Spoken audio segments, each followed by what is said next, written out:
everyone, and welcome to Coco Creates, my Flosstube channel. I'm Zoe and this is Coco, and this is going to be my sort of goals and plans video. So I'm looking at the goals I'd set for last year, 2025, and how I got on, and then setting my goals for this year, 2026, as well as some plans of how I'm going to do that. So as always, we have our little helper, who is probably going to sit on my lap and be getting in the way. But you know, as long as she's happy, eh? There we go. So I took a look over my my goals video for the start of 2025, so just to check, you know, what goals I did actually set, and whether the ones I wrote down were the ones I said out loud on the video. But yeah, so the start of the year, I only set myself 3 main goals. So I had the goal to complete my Red Christmas piece. So that was a sort of start, and I wanted to have it finished by the end of the year. I wanted to do my WIPgo board. So it was the first year I did WIPgo, and I wanted to finish that, complete that. And then I also wanted to keep track of not as much the number of new starts I was having, but that stitch count wise I was decreasing the number of stitches I would have. And by doing that, what I was doing is adding up how many stitches I did each month, and then halving it, and then using that as a bank that I was allowed to then withdraw the number of stitches for my new start from. So, and I think we got on pretty okay. So but yeah, so that first goal, I would just pause here because it is slightly out of reach. Okay, so my first goal, to complete the Jardin Privé's Red Christmas, I did complete. Some of you may have seen this when I completed it, which was in like September, I think. You watch, I didn't write it down, but I've not got it here. Can I find it? Oh, quick. Red Christmas, where are we? Red Christmas, I finished it in September, yeah. So, and I fully finished it, ready for Christmas. So I basically sewed a border on it, then used the same fabric for the back, and just sewed it into a square with like some thin batting in between to give it a bit of body. But yeah, it probably needs another iron because it's got a nice crease going here. But yes, I did complete this goal. It was all finished. It was finished in time for Christmas. And yeah. So I'm still not 100% sure about using the yellow for the border, but I didn't have a better colour, a better matching coloured fabric, apart from like white, and white was, you know, boring. So I'll use this. I could always, you know, take it apart and swap the colour if I ever do find a better colour, you know, fabric. I can always take it apart and swap it. But yeah, so there we go. So that was fully finished, just as a soft finish, just so it can be rolled up and sort of put away with, you know, the Christmas decorations for next year. That was my first goal complete. My second goal was my WIPgo, and I did complete that every single month, and I completed it on time each month. So that was one of my caveats, was that if I ran out of time in a month, I wasn't going to be rolling over the number of stitches. I think once I did that, but I was like 20 stitches short, and I was like, you know, it's close enough to the 4,000, that's fine. Just because I have gone over it pretty much every month. I think adding up all the months together, I have gone over the expected number of stitches, if that makes sense. But yeah, so but apart from that, you know, I went over. So I did have to change my goal for my 3 baby dragons partway through. And that was because I'd found that stitching on the Ada was really hard work on my hands, and I was struggling with the amount of stitching I was able to do in a day on that project. So keeping that as a 4,000 stitches per WIPGO square goal was just too much. So I dropped that to 3,000. But then once I dropped it to 3,000, I did maintain that for the rest of the year. So let's see, I had, where's my WIPGO board? That is in this notebook. Okay, so getting my WIPGO board out. So my goal was 4,000 stitches per square. And my Amazing Animal Kingdom appeared 9 times, so 9 squares. So that was a goal of 36,000 stitches. And this year I put in 38,212. My bath time piece, which took me to exactly 20% because I kept stitching until I hit the 20% mark on Pattern Keeper. Then my bath time piece, that appeared 7 times, and that was a goal of 28,000. Yes, 7 times 4 is 28, yes. And I stitched 28,311 stitches. So I didn't go quite as far over my goal with that one, but I still hit the goal of reaching the 2/3 mark, the 66, and I got to 66.12%. And then my 3 baby dragons piece, that had the remaining 8 squares on there. Obviously taking into account I did drop it to the 3,000 instead of the 4,000 partway through the year. That had a goal of 26,000 stitches, and I put in 26,430 stitches, which I wanted to get over the 40, and I did. I got to 42.94%. So I hit all 3 of those goals. So for my WIPGO project. And then my last goal was to my banking stitches. So to make sure that I was not adding more stitches to my however many stitches I have to do to finish everything, that kind of number, which I did come in just under. Now, there was a couple of projects throughout the year that I didn't count for various reasons. So one, I didn't count my New Year, New Start, which is my avocado toast, and I didn't count my 5-year anniversary piece, which was Coco, because I had rolled on my WIPopoly board. I'd landed on the free New Start square, so that meant I had a free New Start that I didn't have to count. So I didn't count that one either. So in terms of keeping track of those stitches, I was in with my 50%. I had, at the end of the year, how many extra stitches did I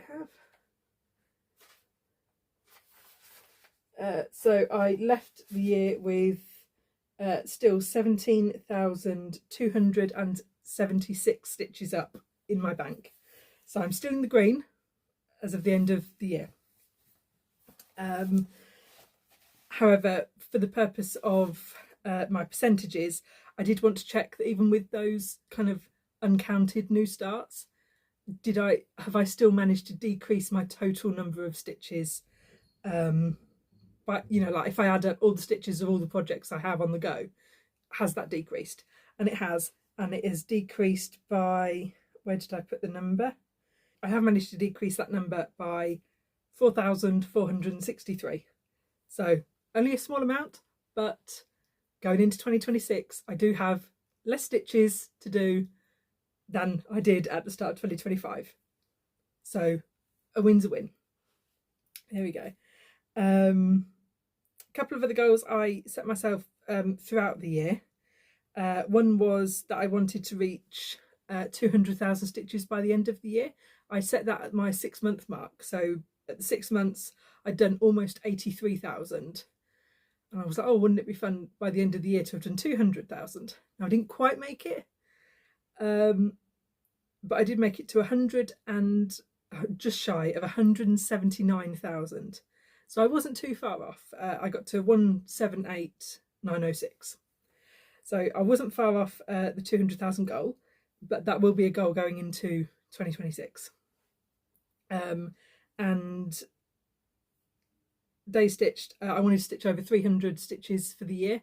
No, I wanted to stitch on 300 days out of the year, and I stitched on 319 days of the year,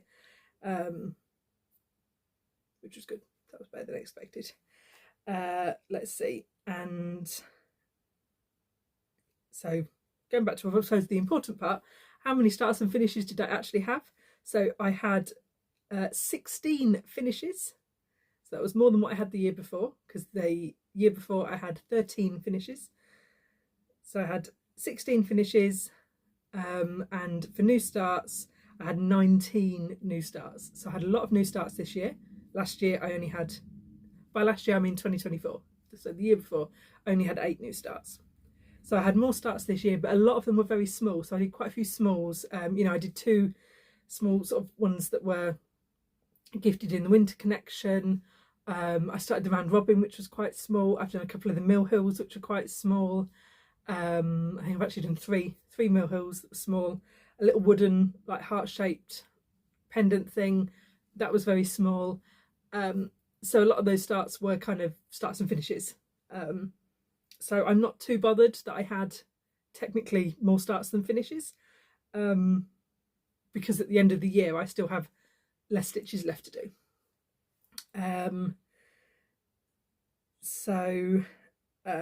Also a couple of other fun figures. Outside of the 24 hours cross stitch, where I managed to do 5,041 stitches over 2 days. It was about 2,500 each day. My highest stitching day was most recently. It was on the 14th of November, and that was on my Amazing Animal Kingdom, when I stitched 1,756 stitches in one day. Now I'm still quite a way off of one of Crafty Emily's stitches, because I know that in one day she managed to do over 3,000 stitches in one day. Still a little way off that one. You never know. Maybe this year, but no. But I'm very happy with that number. My lowest stitching day, which was on the 17th of January, and I only did 23 stitches that day, and that was on my 3 baby dragons piece. I can't remember what I did in January as to why that was so low, if there was a particular reason, but that was my lowest day. So there we go. Just for fun, some of the numbers that I've managed to take. My highest stitching month was in October, with 18,500 stitches, and my lowest month was in May with 10,500 stitches. And it actually puts my average monthly stitch amount at 14,909.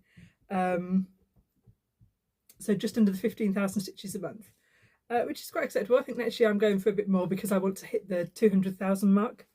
And I worked on just over 7 projects each month, which is sort of like one every 4 days ish.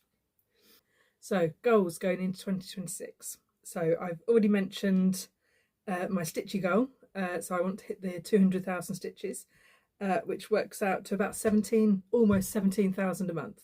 So I did almost 15 this year, so I need to kind of add about 2,000 stitches a month, which is like less than 100 stitches a day. Can I do that? I don't know. Let's wait and see.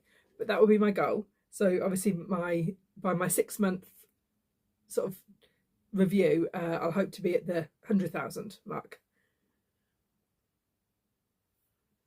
Then my other goals, I'm doing Whip Go again, so I want to complete my Whip Go board. A couple of finishes I want to get done. So my Christmas stocking that I started, the woodland creature stocking, I would like that done for Christmas, so I would like it finished in time to get it fully finished for Christmas.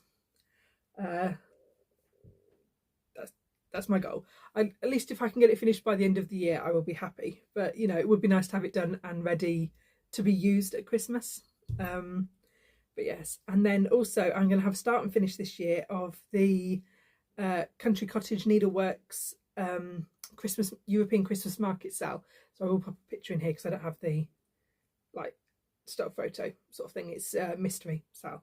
And the first couple of pieces are out, or the first piece is out in the middle. I don't know if the first of the outside is out yet, but I will post a picture of what I can find. And hopefully you can tell from there. So that's going to be my start and finish for this year. But again, I would like it done for sort of Christmas to display, but you know, if I can get it done by the end of the year, I will be happy. Another goal I have is I want to work on all of the projects that I did not work on this past year. So out of I started the year with, oh gosh, I didn't write that down. How many projects did I start the year with? I started the year with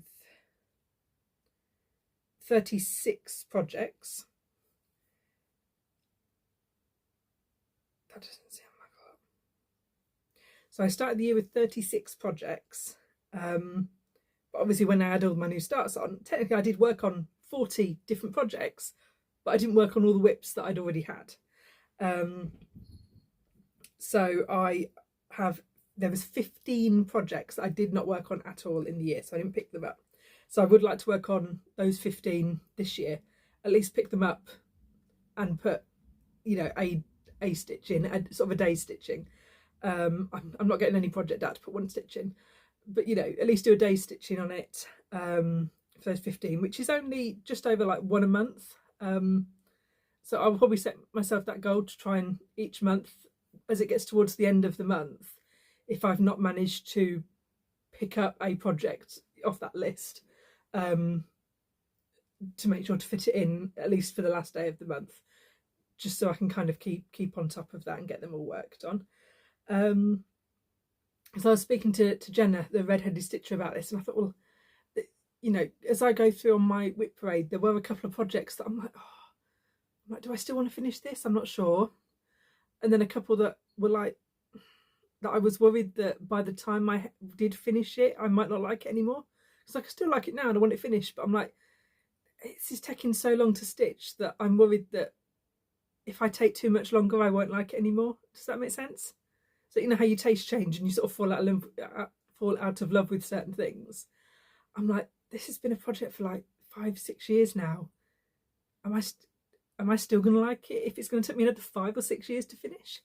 You know, and especially some of the smaller projects have, like, there's at least 3 projects up there that I can rattle off straight away that have less than sort of 10,000 stitches to do. So that's like not even a month's work. It's like two-thirds, 3/4 of a month's work, and they'll be done. And yet they have been on my WIP list since, some of them since I started this channel over 5 years ago, and yet it's like they're 3 weeks away from being finished. And I'm like, so yeah, I really want to get sort of progress on the ones that I haven't touched and try and sort of focus on some of the ones that have been in my WIP rotation for the longest.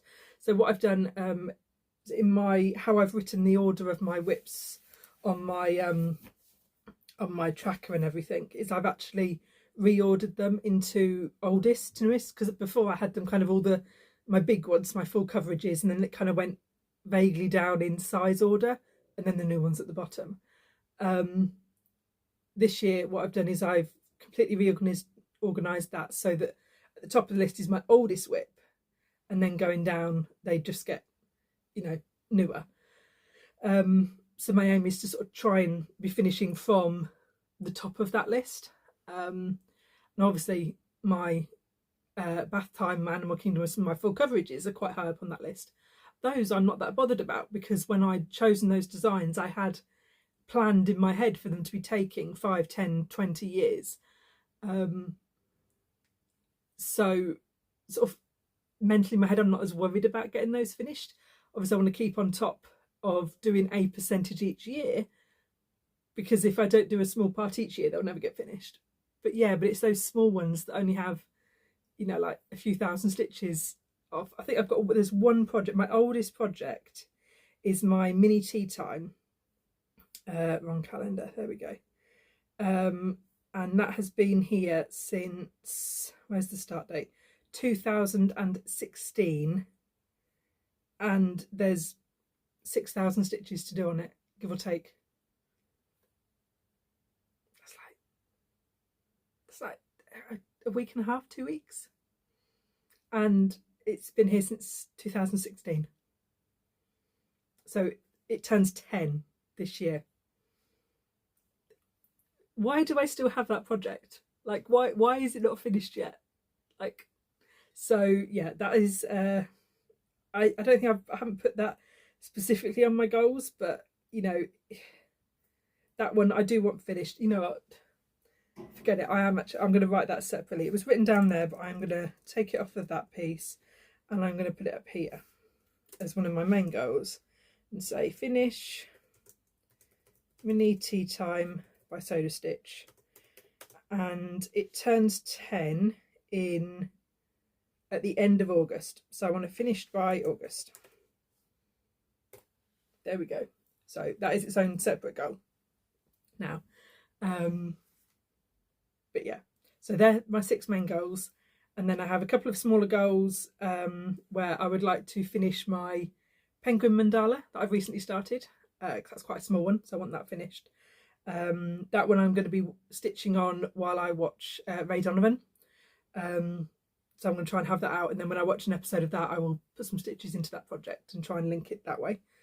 And then I've got my Year in the Woods. I want to finish the first piece of that, so the January piece, which is the fox, and my Tudor house that I started on New Year's Eve with my mum. So that's the first in the Fabulous House series that I'm doing.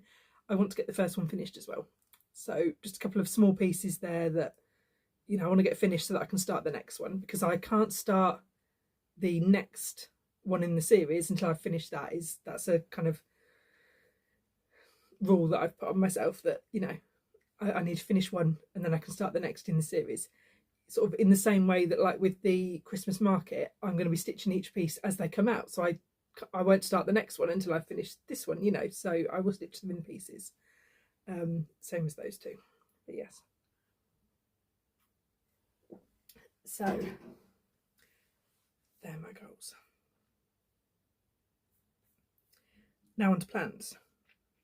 So hopefully I'm going to be able to do a screen record from the laptop, and then I'll be able to insert that here, because I'm going to show you my WIPGO board, and then I'm going to show you putting together my WIPopoly board. And hopefully, as long as it works, there will also be the template for the WIPopoly board. So I'm hoping that's going to work. I will insert that here. So here is my WIPGO board ready for 2026. You might be able to see I've already marked off the first 2 squares for this year. The 2 numbers drawn were 2 and 7. So I have marked those for January. As you can tell from this board, it is just numbers. What does that mean? So this WIPGO board is only for the one project, which is my Amazing Animal Kingdom piece. And basically because I want to make sure I'm getting to my 5% again this year. My goal was to have it completed in 20 years. That means I have to complete 5% each year to stay on track.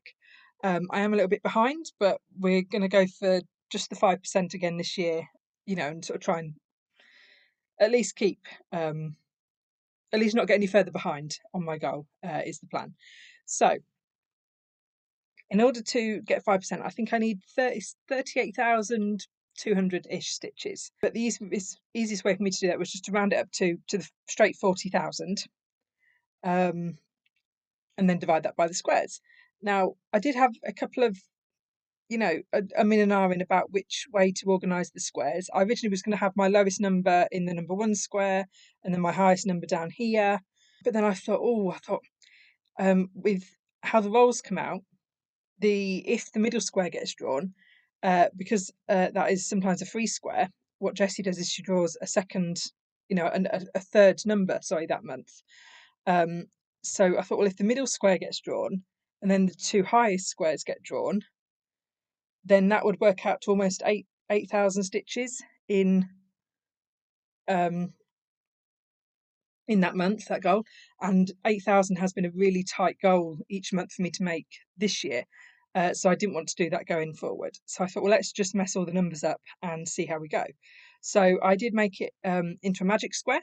And what that means for me is that all of these 5 numbers across the top will add up to the same value as these 5 in a line here, or these 5 going up here. So no matter which way, horizontally or vertically, each of those lines will add up to 8,000 stitches. Obviously, then once I've done 5 lines of the 8, that is the 40,000. So, and I then put the lowest number in the centre, because I figured then at least, no matter, even if I got the other 2 highest numbers called, I'm not adding that much extra to it that month by having that 3rd number drawn. So that's it, basically. That's the number of stitches. So this month we had number 2 and number 7 drawn. So that is 1,500 and 2,100, which together is 3,600. So that's my goal for January. So what I'll be doing, give or take, is I'll be splitting the goal in half and then stitching on sort of half of that in the first week of the month, and then the other half of it in about the 3rd week of the month. Give or take. Obviously, if 2 small numbers are drawn, I'll probably do it all in one go. And if 2 big numbers are drawn, I might split it so I'm working on it weekly, just so that I'm not trying to do the whole lot in one go and getting too burnt out on it. So that is the goal this year. So I've accounted for, if I don't quite make the goal one month, I have that kind of about 1,800 to spare in that. So yeah, if I go a little bit under a couple of months, especially if I get a couple of these larger numbers drawn at the same time in one month, if I don't quite hit the target, I'm not going to be missing that 5% by the end of the year. So I will still hit the goal of the 5%. I just won't get, a WIP go. So so obviously my minimum goal then for the end of the year would be to get the 38,200, and the stretch goal would be to complete this at 40. So, which I think I can do. So we will see how we get on. So my next plan is, let's see if it'll load up. I've not had this open for a couple of days. Here we go. Is my WIPopoly board. It's slowly coming into load. So this is what I'm hoping to have as a template for you all. Now I will be going around deleting all my designer names that I've just left in here. They will all be coming off because I doubt you will have all of the exact same designers that I have. But at the minute, as you might be able to see, is I've replaced where I would put the project name with a number.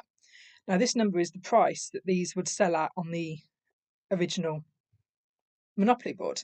And what that's done is it's helped me put in order my WIPs ready for placing on here. Because what I've done, let's open this up, is I have put all of my WIPs in order of the number of stitches left to complete on here,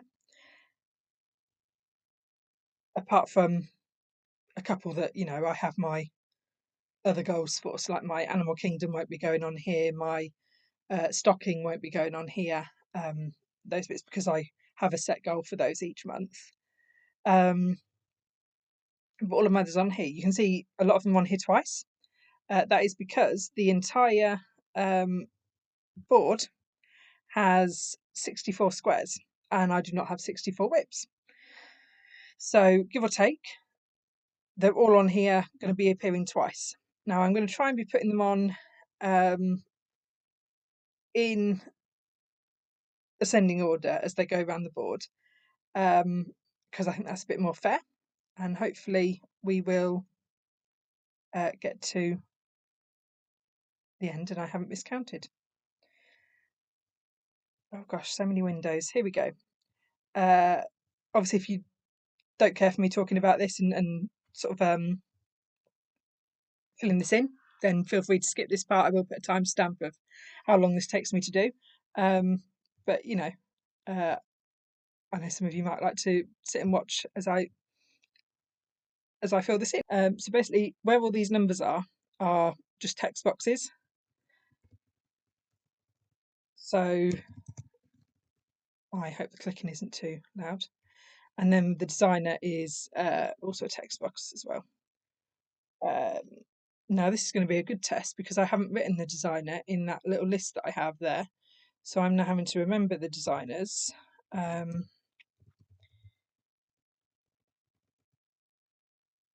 Is it Country Cottage Crafts? I don't think it is. Who does the Are You in the Woods? Cottage Garden Crafts. There we go. Cottage Garden Crafts. There we go. So that's my first one there. Can I zoom in a bit? Let's zoom in a bit. Zoom in. Ooh, there we go. So yeah. So when I land on that square, that's the project that I'll do. And then we're just going to go down this list and kind of try and don't want to put the two together. So obviously next on my list, as you can see, I've got the Glitter Village sale twice, but I don't want to put them both here because they're right next to each other. So what I'm going to do is I'm going to put it here.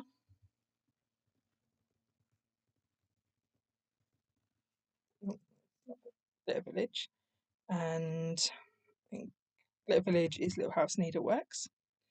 And then I'm going to go up and put it up here. So it's still the same value, so it's another 60. But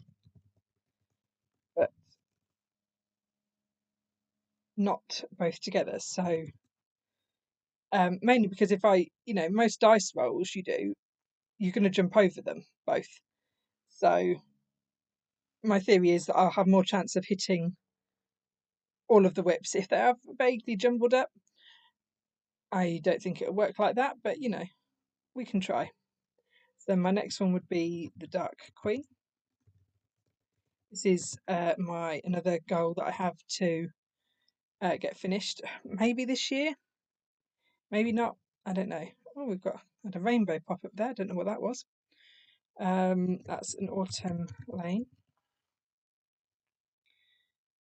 And then we can put it also up here.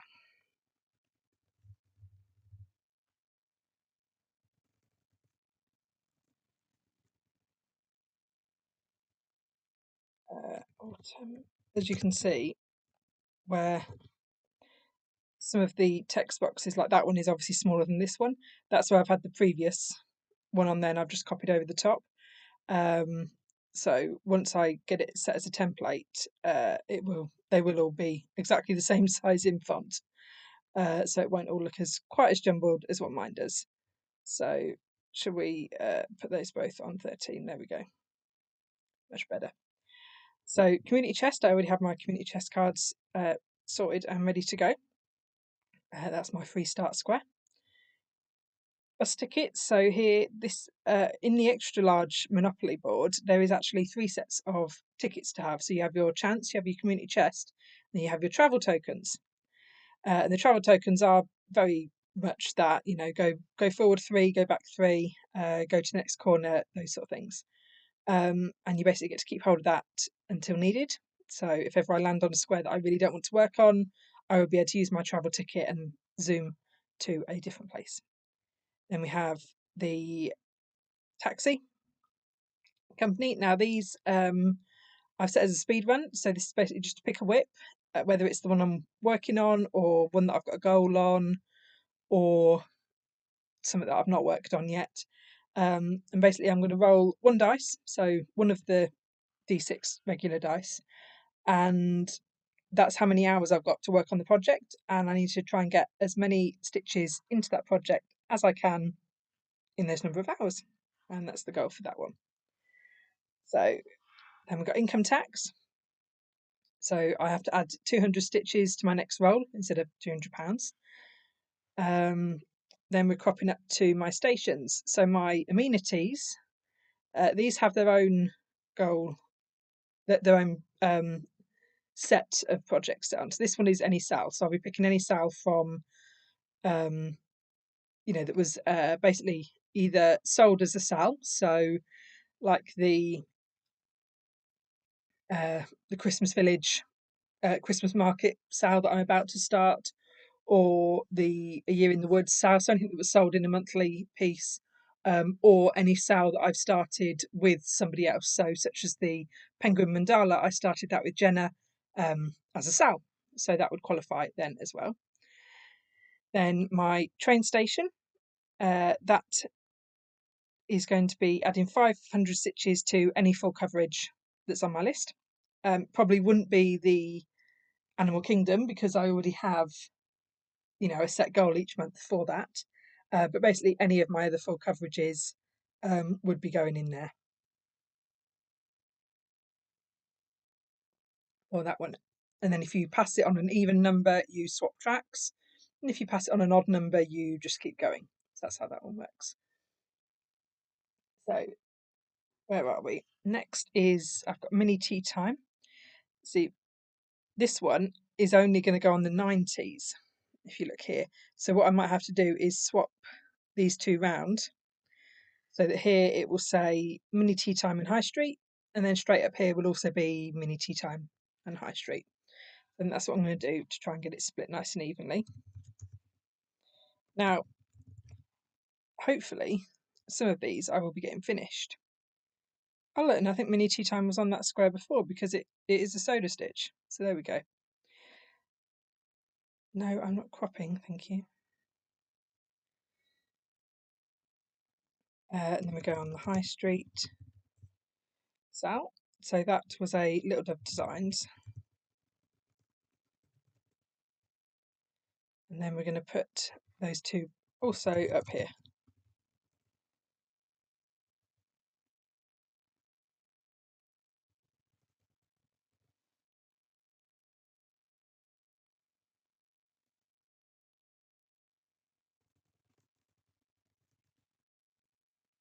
High street. There it is.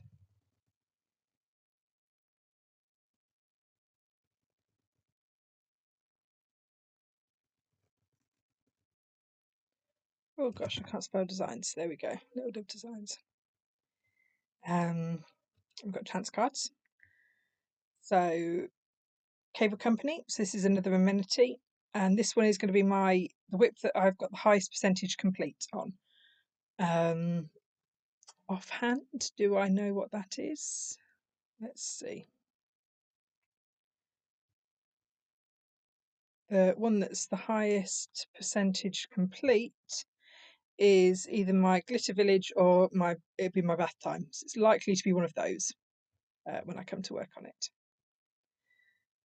But I will pick either of those at the time, or if I've worked on something else and it's got a higher percentage by that time, it will be that one.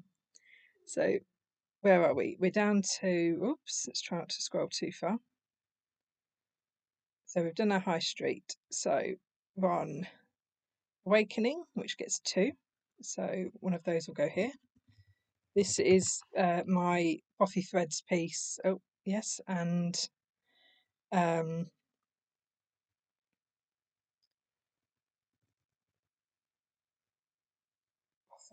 Oh, it's a hedgehog. There we go. I'll get it out eventually. So my other Bothy Threads piece I have put aside for now because I would like to get a good amount of progress done on at least one of them, and then I can pick the other one back up, which was my afternoon nap, which is my 3 baby foxes. Then I've got my fabulous houses, which are also by Cottage Garden.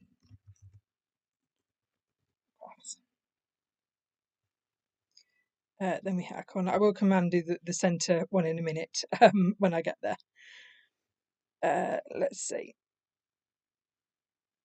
So then we've got to our corners. Oh, can we not ask Canva? There we go. So here we've got a tunnel. There is another tunnel further up in that direction, which is the other side. So if you land there, you kind of zoom over to the other side of the board. My roll 3 is quite zoomed out at the minute, so you can't quite see. But basically this square, if I land on it, I roll 3 dice.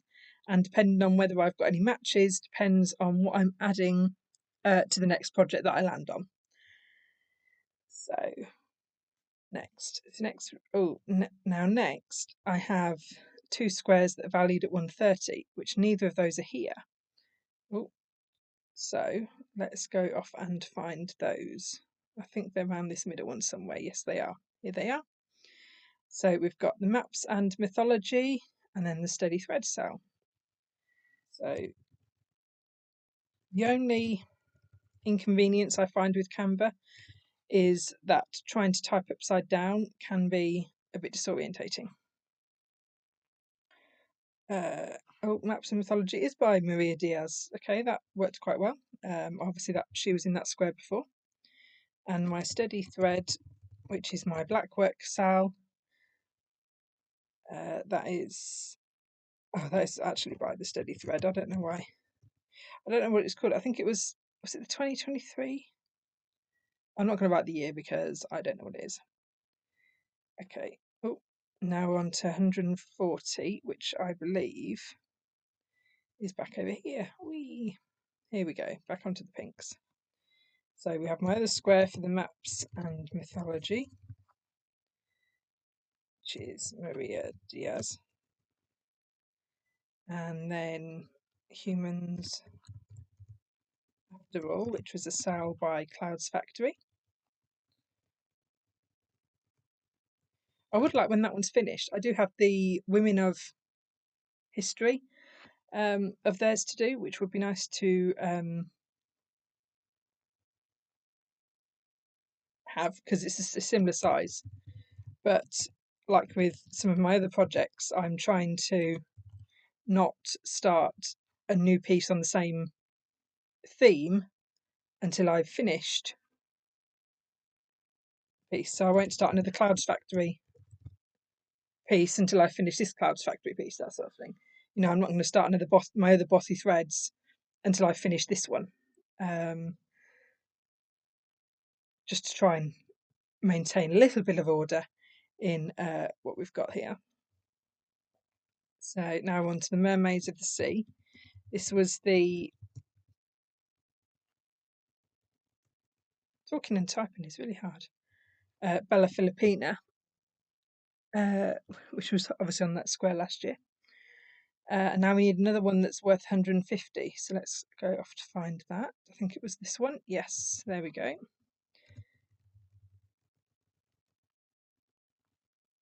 Now, it would be nice to actually get one of the mermaids finished this year.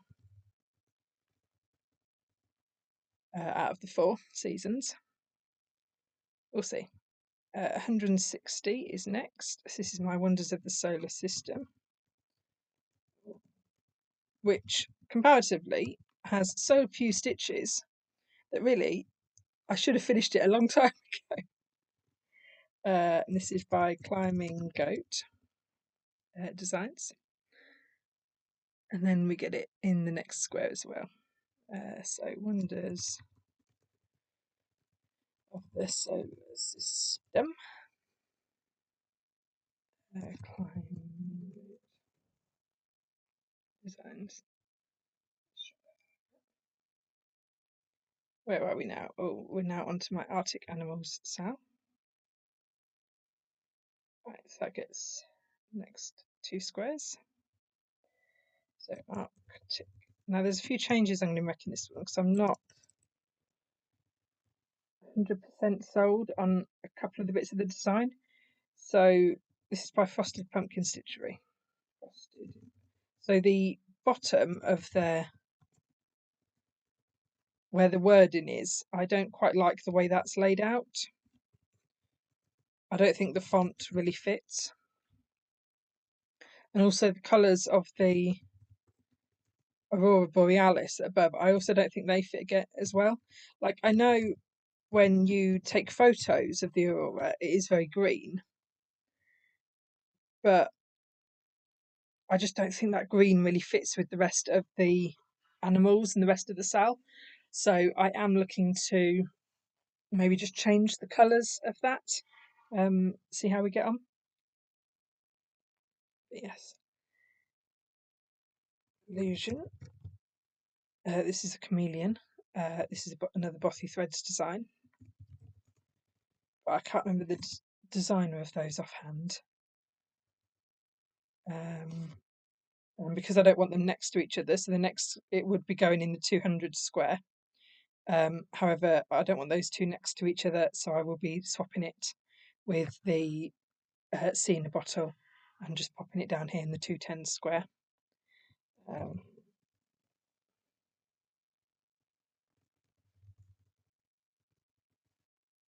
And then putting the C in a bottle up there.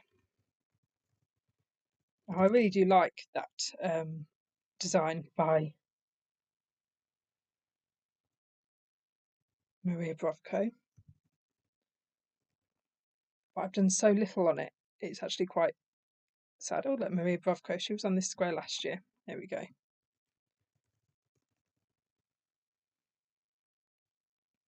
Right. Oh, we need some more 210s, so where have they gone? They're around here. Here they are. Oh, so we've got two more. So, but I can't put both the Woodland Sow in these two 210s, so what I might have to do is go back and swap it with one of those C in a bottles. So let's put one in first, Woodlands Sow. That is by Doreen Jones. Ooh. Right, and then we're going to put a C in the bottle here. In a bottle. By Maria Brovko. Right, okay, well we found where she was the rest of the year. And then we'll take out that and put that as the other Woodlands Sow. And now we're back up to order. And the Woodland Sow was by Doreen Jones. Right. Max the cat. So dimensions. He gets 2 squares here.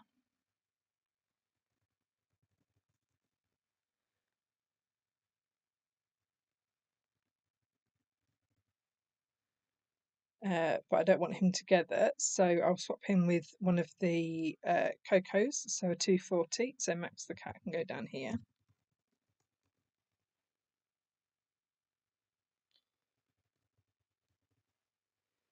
And then this will be Coco, which is also known as the Forest Cat by Lanate. Oh, and that's the 2 squares that Coco was in last year. Okay, there we go. So we are keeping some things on track. Mysterious Adventure Project, that is in ink circles.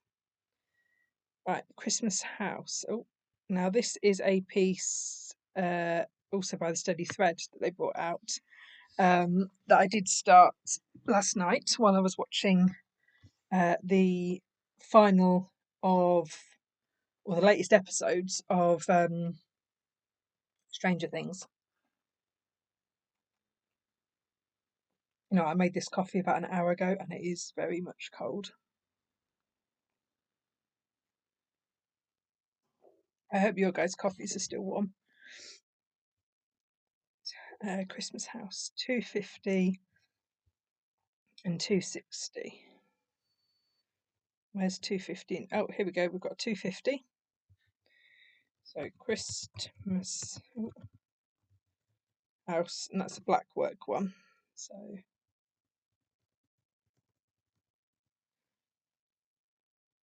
and I need that on a 260 as well. Where's a 260? They carry on up here, don't they? Yellow. Haha, there we go.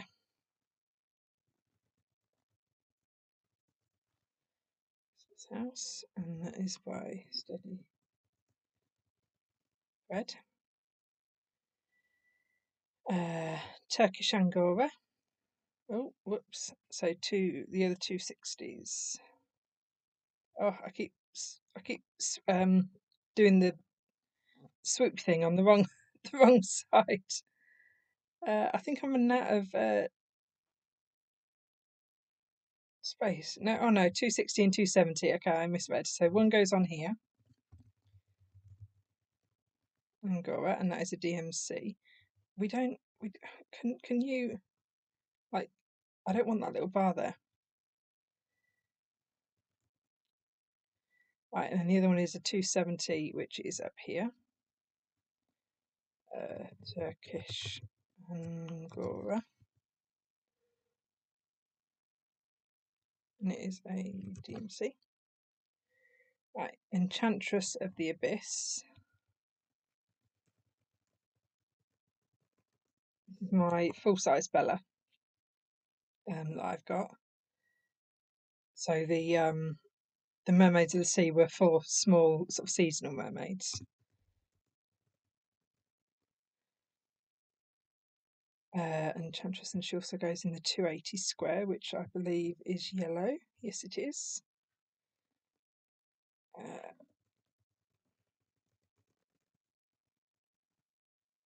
Oops, let's try and see if we can spell correctly. There we go. And that is a Bella Filipina. Right, Portrait of Veronica.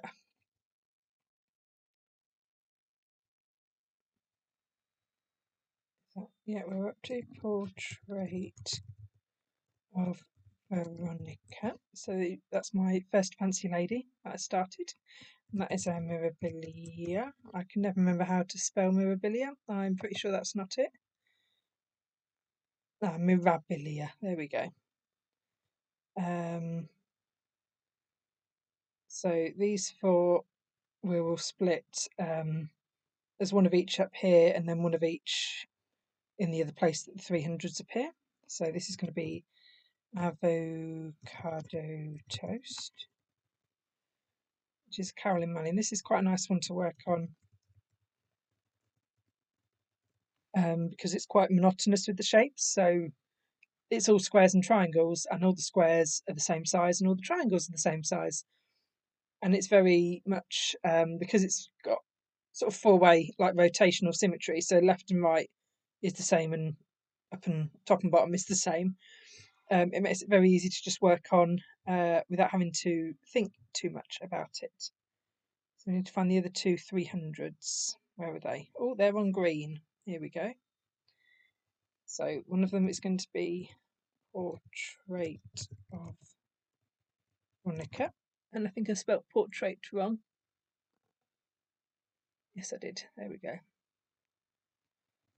Mirabilia. There we go. I got it right that time. But with avocado toast, I do quite like having the repetitiveness of it. So I do think once I finish that one, it will be Carolyn Manning will be a designer that I buy another one from. Not too sure what colours I'm going to go for or what style. Some of them have rotational symmetry and some of them just have the sort of one directional symmetry. So I'm not sure what sort of colours or theme I'm going to go for, but that will be a bridge that I cross when I get there. So this next one is Winter Sampler. And this is from Cooler Design Studio. The kit I have is actually from Janlin, but the designs were from Cooler Design Studio. Right, now I need to find the 330. Where's that? That's up here somewhere, isn't it? Is it?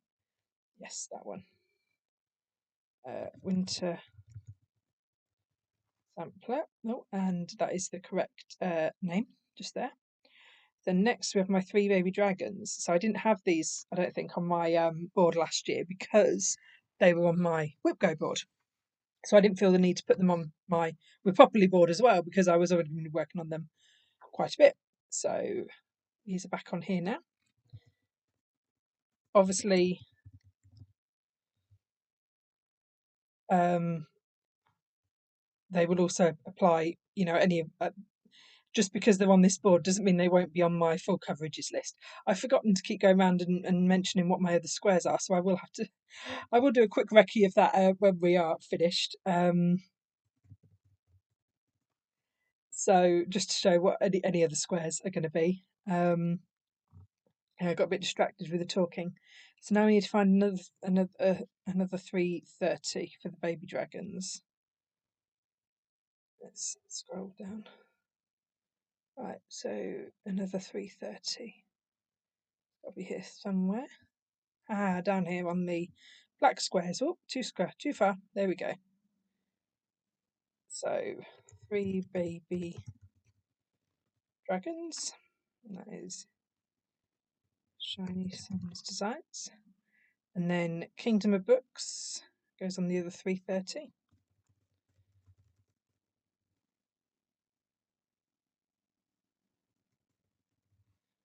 And then on the 350, where's the? I've seen that. That's close. Here it is. Kingdom of Books. And whenever I used to play Monopoly as a kid, I always used to go for these 2 dark blue squares. So on the original Monopoly, it's this middle track that you play, and yeah, this was always my goal when we played Monopoly, was to get these 2 expensive squares in. I didn't always win the game of Monopoly, but I did try and always get those squares. Okay, 360 Pandemic. Where's the 360s? They can't be far away. Haha, there we go. Oh, see, they're together again, so we might have to swap one with the Coloris chessboard, because we don't want these together. So Pandemic is by Long Dog Samplers. I do have another Long Dog sampler. Please don't ask me what it's called. I can't remember, but I know there's trees on it. Because I saw Charlie over at Stitches with Charlie. Charlie Stitches. No, I'm out. I'm going to have to look it up because I genuinely can't remember what her channel name is. But anyway, she was doing it. And I was like, oh, that's really pretty. And then I think she showed it on her Instagram. And I was like, oh, that's really pretty. I should get that. And then I can't remember whether I got tagged in a post or whether I saw another video of it. But I think then I think I must have seen it somewhere else on Instagram. Someone else was doing it. And I thought, no, that's the 3rd time it's popped up, and I've said I want it. So yeah, I'm going to go and get that one. So I had to go and buy that design, but I don't want to start it until I finish Pandemic. So it's like I have all of these projects ready to start, but I desperately want to finish the projects that I actually have before I start anything new. Right, I'm looking for the other 380. There it is. So to be my other Pandemic.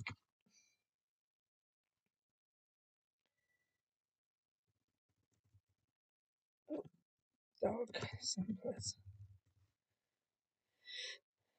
There we go. And now we have the other Coloris chessboard. You know, the chessboard, this should have been a really quick one to do. Oh, see, I don't want my chessboard going right up here. Now, this is going to be interesting. I might have to have 2 of these in this corner. Where else could I put the other chessboard? See, we're moving it all the way up to the 430, which is from here all the way down there. And I suppose I could just swap it with the Pomerium, because those 2 squares are supposed to be the Pomerium. Should we do that? Yeah, let's do that. So Coloris chessboard. And that is, oh, whoops, too far. Doodlecraft Designs. I've met the lady from Doodlecraft Designs, and she is really lovely. I've met her a few times at the Knit and Stitch show. And we're swapping it with the Pomerium, which is my chatelaine. Oh. She also has EDS, like me, and she lives in Scotland. I know a few other things about her, but I'm not about to like share her entire life story on here. But she does lots of blackwork designs that I really love, especially some of her animals that she's got, and trees. She's got the seasonal trees, which I also have to start, which I don't want to start until I've done the chessboard.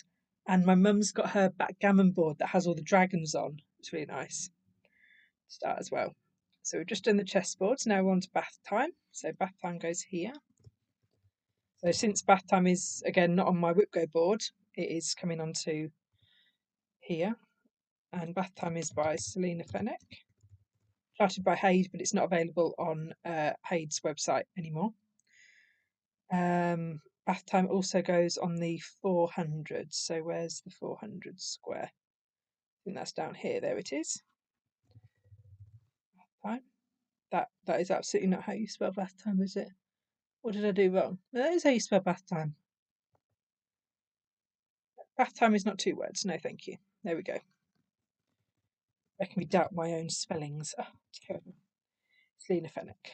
Right, then we're on to Harriet Salt, which takes the 420s. So, oh, but they're going to, I can't have those together again. Oof. So this is where it gets hard as we get towards the end. I've got less whips to play around with. So let's see, we need to put one here. So Harriet Salt is my, hats, yes, hands across the sea. So it's one of my big samplers, big Bristol samplers. Okay, so we've done one of them. I need to put the other Harriet Salt in somewhere. And I can't swap it with the Pomerium because then the Pomerium is going to be very close to that. So we need to keep the 430 as the Pomerium, which is a chatelaine. That worked well. So Harriet Salt, so 450 and 480 would be the next two for Medusa. They're next to there. So I suppose I could put Medusa here. And Medusa is by unconventional cross stitch.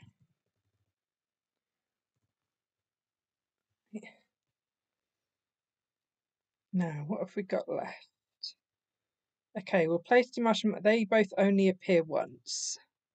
So it doesn't quite matter where those two are going because they'll never be next to themselves because they're only on here once. So I've got another Harriet Salt to put in and another Medusa to put in. So, I've got a 510 there, but I haven't got a 510 here. I'm hoping I didn't miss a square. And I just mistyped. It was 510 and I've put 520. So we've got a 500 up here where I could put the other Medusa. Let's put Medusa up there. So that's Medusa done, and that is unconventional stitch. Right, and that leaves me 3 squares to put Harriet Salt and then these 2 expensive ones. I say expensive, they're just the ones that have the most stitches left to complete. Not expensive as in they actually cost more money than the others. But see, if I put the missing Harriet Salt on there, she's on line with that Harriet Salt there, which is close enough that I think I could stitch up 1, 2, 3, 4, 5, 6, 7, 7, 8. Like I could roll that twice and land on it twice in a row. And I don't want to do that either. Now I'm saying that out loud, that's why it probably would have been better if I'd have put them next to each other, because then there was no way I'd ever land on 2 in a row. But I am not redoing this all now. So what can we move? I am not sure what to be moving. This is interesting. Should we just go with it? Yeah. Should we put Harriet Salt here, and if I do happen to land on them both one after the other, then I shall blame it on Coco and we'll say that she distracted me. That'd be a good excuse. She's not here, so I'm allowed to blame things on her.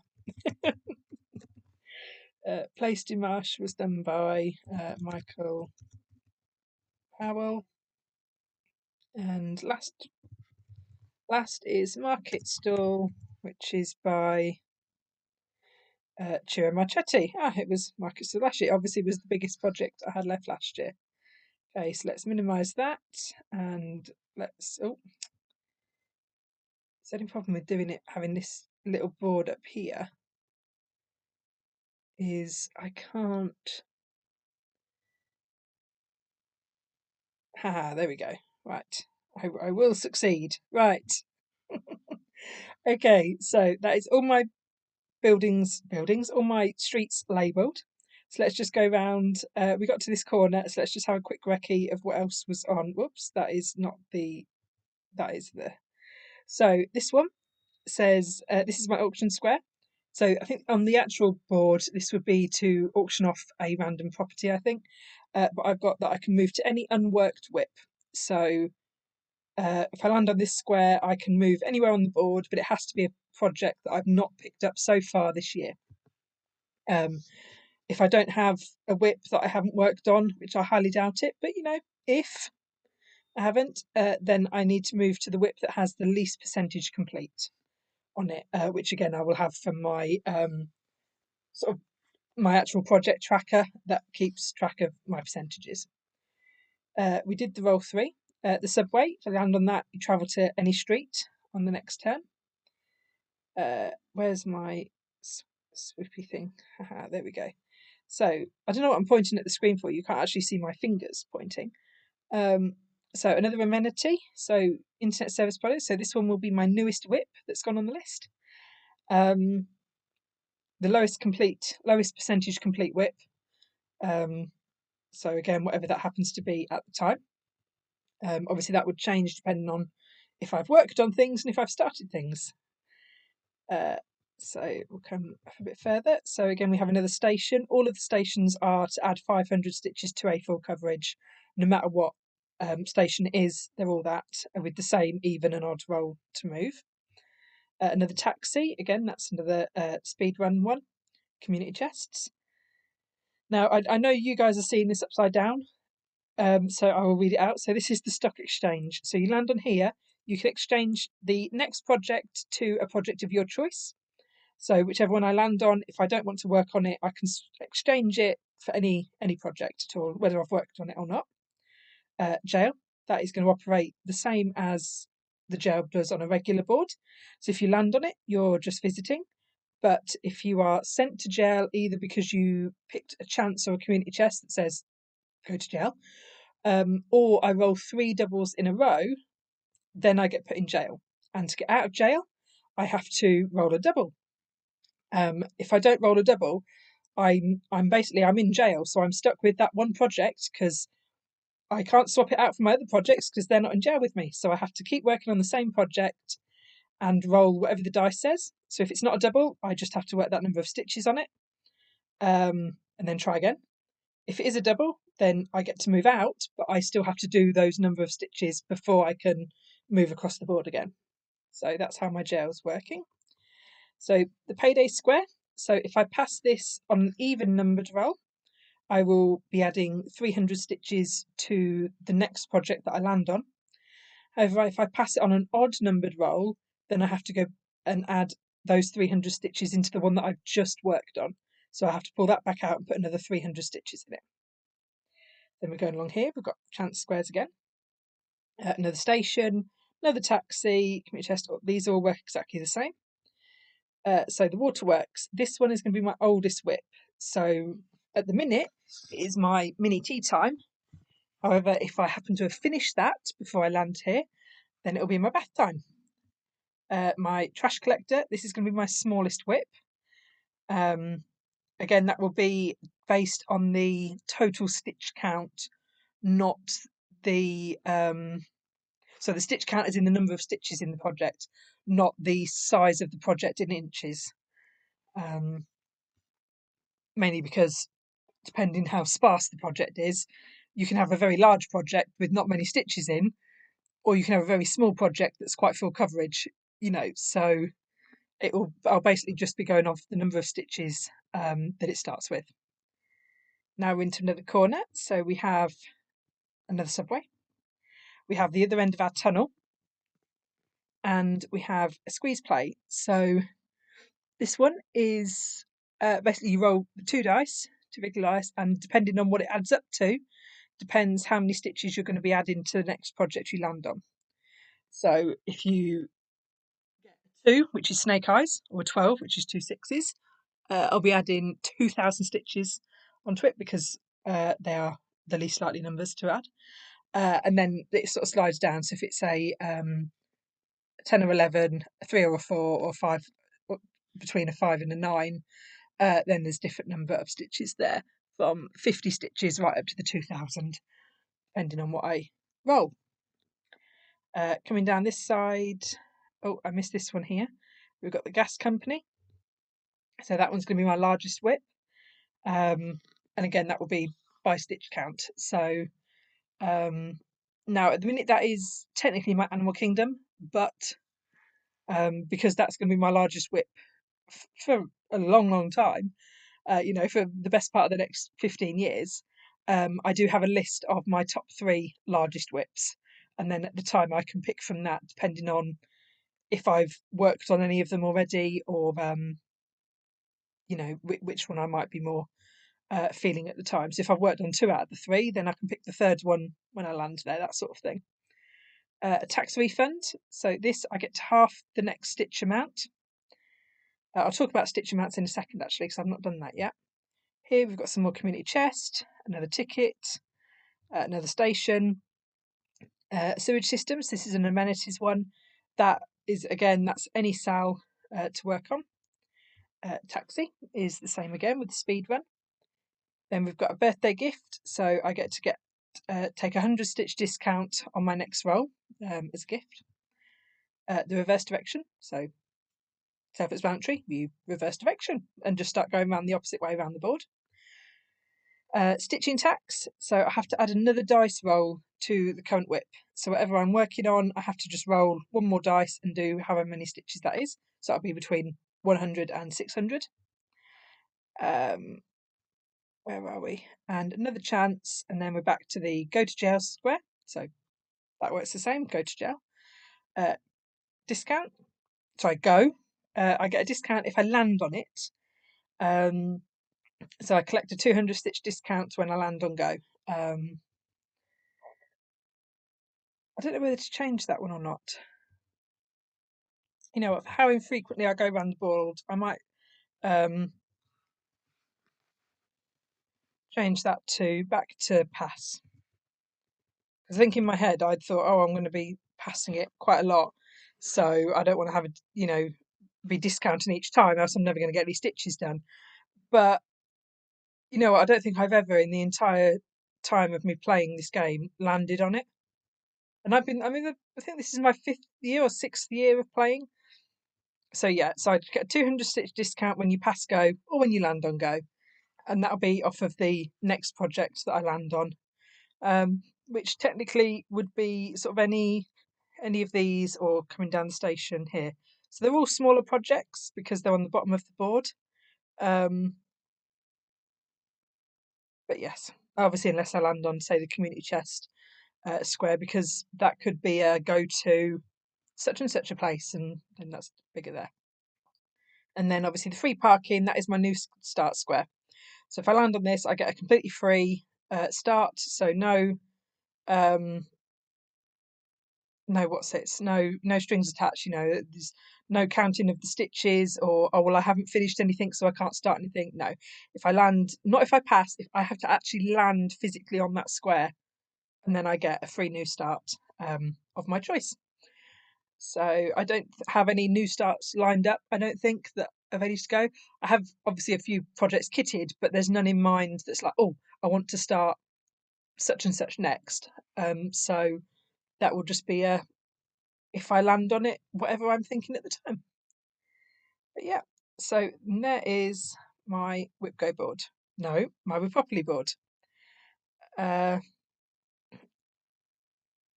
So let's just pop back onto here. So I do have a copyright note here, just because I did take the original board basically from this place. So the original Monopoly is made by Hasbro, the Super Add-on is made by Rad Games, which is the inside, and the Monopoly Mega Edition, which is the outside, is made by Winning Moves, and it is licensed by Hasbro. Because obviously I'm not selling this board, this is not for sale, I'm not making any money off having this to play with, it is for personal use only. I'm pretty sure that is all the legal stuff I have to mention there. when I share this template, there will just be empty text, all empty text boxes everywhere. I'm hoping, well, okay, there won't be empty text boxes because I think if I just have little boxes that are empty, you'll never find them in amongst everything. So I will have just probably numbers, so square 1 and 1, 2 and 2, 3 and 3, that sort of thing. But it will be completely empty for you to then go in and fill in with your own numbers and make any changes as you feel like. But yeah, so it is. So in terms of how I play this, I will start on go, as all games start, and I roll my 2 dice, so 2d6, same as with the normal game, and the roll obviously determines where I will land. So, if I rolled a 4, say, I would land on the income tax square, which is there. Let's see, if I rolled 4, 5, 6, 7, 8, 9, I would get all the way to awakening. Now, if I rolled a 9, that would pull me all the way to here. And what that would also do is tell me the number of stitches I'm going to be putting into that project. So I multiply my roll by 100. So if I rolled a 9, it would be 900 stitches that I put in this project. If I rolled a 3, that would be 300 that I put into it. So the maximum roll I could do would be the 12, which is going to be 1200, so 1200. At the minute, I think that's an acceptable amount of progress to make. I don't think it's too low. Obviously, the lowest I could roll is 200, which is quite low. If I do roll anything really low, chances are I would do a day's stitching on it. So if I rolled a 2, I would probably still end up doing more than 200 stitches, just because there's very few projects that I would get out, work on for a couple of hours, and then swap out for another project that quick. I suppose it depends what the project is and how I'm feeling of working on it.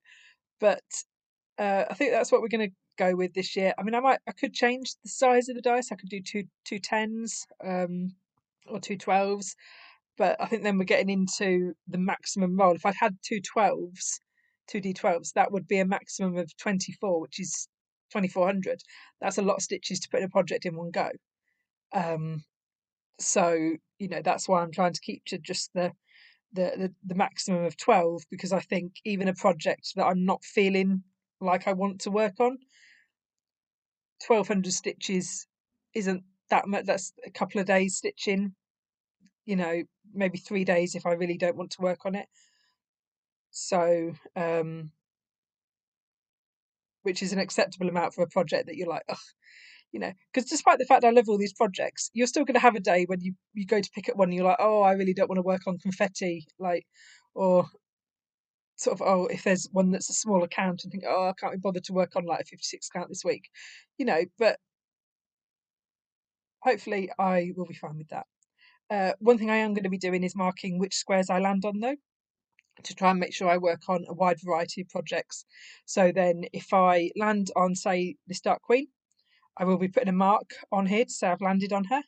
And then if I land on this square again, I won't be working on it. What I'll do is I'll have to roll again to get to the next project, but I will be adding those dice rolls together. So it does mean I will be putting potentially double the number of stitches into the next project, up to a maximum of 3 rolls. So if by some chance I land on the Dark Queen that I've already worked on, that's my first roll. If I then landed on a chance, that's my second roll. And then I would have to roll the third roll to find what I'm going to work on. That would be it. That's my 3 rolls done for the total number of stitches to work on it. So then if by crude happenstance I do have to roll a 4th time, I won't then be adding that roll as well onto it. It will just be up to the 3, which is up to 3,600, which is a big number, but I don't think I'll ever get there. But we'll see. So, but yeah, that's it. And if anyone is interested in doing this for printing, what I do is I download this and then print it poster size. I print it on 4 A4 pages, and then I stick the 4 A4 pages together, and that makes the size that I had this year, if you've seen my previous one. Obviously I haven't printed this yet because I've only just put it together. But I find printing on 4 A4 pages is big enough that I can kind of read all of these bits, or at least read them well enough that I know what they say. I have printed previously, I have gone up to print on 6 pages. I did find that was a bit cumbersome, but it was, you know, a better size. I think it was more of a standard size Monopoly board then. But I find printing on the 4 pages is about right for me. But yeah, so there's my WIPgo board and my WIPopoly board, all sorted for the year. But yeah, so thank you for joining me, and back to my other camera. But yes, so they are all my goals, they are all my plans. We'll see how we get on. Again, I will do, like I did sort of this last year, I will do like a 6-month review at the end of June, just to see how we're getting on with any of the plans and my goals. If any of my goals need tweaking, if they're not quite, you know, I'm making not enough progress, and want to kind of shrink the goal, or I'm making good progress and want to think, well, maybe I could do a stretch goal and let's do a little bit more.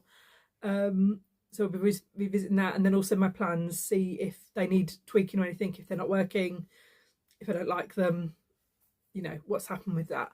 But yes, so that's it. That's all my goals. That's all my plans. Let's get ready for 2025. I know we're like 3 days into the year, but you know, better late than never. There is nothing special about January the 1st. So let me know if you've set any goals or plans for yourself this year. Have you got a big goal that you're trying to reach, or are you going for smaller goals, lots of goals, a few goals, and what are your plans for the year? Let me know, and hopefully we can keep each other accountable as we get on through the year. I know some of my goals are quite big. I know some of you out there will probably also be setting quite big goals, and we might need a little bit of accountability as we go along. But yes, so thank you very much for watching, if indeed you still are, and I will see you all soon. So I love you lots. Bye.